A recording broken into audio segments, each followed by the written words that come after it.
అయి చనిపోయిండు. ఇప్పుడు మా మరిది కూడా చేసేది వెజిటేబుల్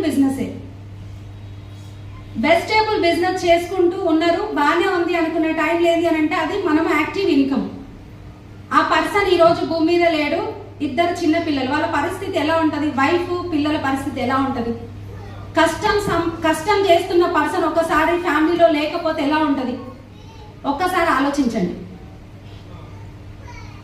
అదే రోడ్డు మీదకి వచ్చేస్తారు. వేస్తాను 1.5 month బ్యాక్, అంటే నేను 1.5 month నేను ఏ ప్లాన్ చెప్పలేదు. హాస్పిటల్కి, నేను ఇంటికి, తర్వాత ఏంటంటే మా ఇంటి దగ్గరే ఉండడం జరిగింది. అవన్నీ పనులు చూసుకుంటూ ఏ ప్లాన్ చెప్పలేదు. నేను ఏ ఒక్క ప్లాన్ చెప్పలే, ఏ ఒక్క డెమో చెప్పలే.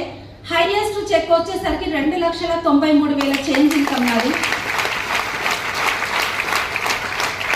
1.5 month నేను ఏ ఒక్క ప్లాన్ చెప్పలేదు. నా ఇన్కమ్ వచ్చేసరికి 2,83,000 చేంజ్. ఆఫ్టర్ మా మరిది చనిపోయిన తర్వాత, చనిపోయిన పర్సన్కి ఎంత ఇన్కమ్? 0.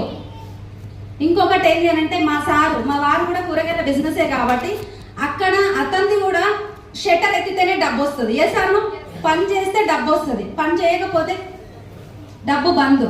కానీ ఇక్కడ చూస్తే ఏంటి అని అంటే మా సార్ది కూడా 0 ఇన్కమ్ అయింది.